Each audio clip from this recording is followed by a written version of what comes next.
Kampi Frankofon ka mbyllur mbrëmjen e dieshme me një koncert madhështor në kineman e qytetit aktivitetin e tij. Për rreth një muaj fëmijë të ardhur nga të gjitha qytetet e rajonit Jugor janë argëtuar duke ju shërbyer ky kamp edhe si një shkollë verore me plot argëtime zbavitje. Në mbështetje të kampit kanë dhënë kontributin për ecmërinë e tij edhe Bashkia e qytetit si dhe Drejtoria Arsimore. Fëmijët të grup moshave të ndryshme kanë performuar mbrëmjen e dieshme përpara një publiku që kishte mbushur kineman e qytetit, pjesë të ndryshme teatrale, këngë, valle, recitime, balet, pjesë këto të mësuara gjatë qëndrimit në kamp. Tous en classe, s'il vous plaît, la leçon va commencer. En silence, on va étudier pendant toute la journée. Livrons-nous écrit, car dans la nuit tout s'efface. C'est notre classe. On écrit sur les murs le nom de ce qu'on aime. Des messages pour l'avenir. Për mësueset, të cilat kanë punuar për rreth një muaj me fëmijët, mbrëmja e dieshme ishte një emocion tepër i veçantë. Është një kamp veror frankofon i organizuar me mbështetjen e shoqatës Nekal.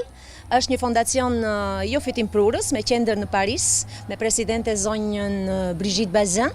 Ajo këtë herë zgjodhi qytetin e Gjirokastrës dhe për këtë jemi shumë borxhllin, jemi shumë mirënjohës.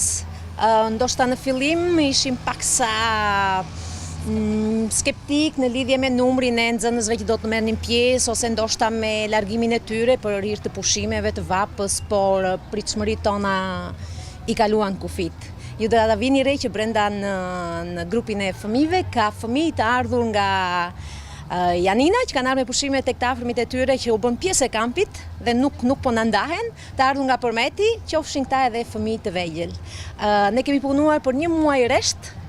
Jemi mbështetur fuqishëm nga institucionet vendore. Nuk është thjesht një kamp veror, quhet shkollë verore frankofone.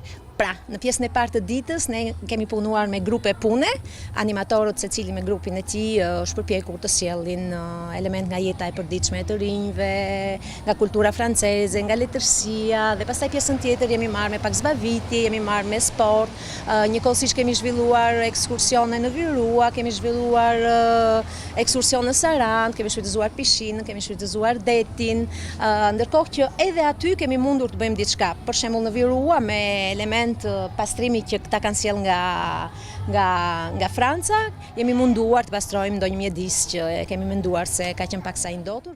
Kampet verore në Gjirokastër janë ngritur edhe në të gjitha kopshtet e qytetit si një mundësi më tepër argëtimi për fëmijët.